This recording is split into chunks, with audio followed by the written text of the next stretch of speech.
खमंग कोथिंबीर वडी बनवण्यासाठी 1 वाटी हरभऱ्याची डाळ आपल्याला स्वच्छ धुवून 3 तास भिजत ठेवायची। तोपर्यंत एक वाटण बनवूयात। इथं आलं लसूण जिरं आणि हिरवी मिरची टाकून वाटण करायचं आहे। डाळ 3 तास भिजलेली आहे। 15 मिनिटं निथळून घेतली। पाणी न टाकता चांगली बारीक वाटायची। यामध्ये कोथिंबीर टाकायची आहे। त्यानंतर ओवा टाकायचा आहे।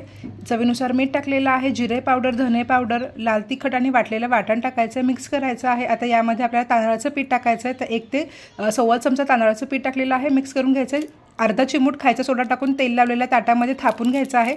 इथे व्यवस्थित आपल्याला 15 मिनिटं हाय फ्लेमवर वाफवून घ्यायचं आहे। सुरी क्लीन निघाली तर काढायचं, संपूर्णपणे थंड करून याचा वड्या कट करायच्या आहेत।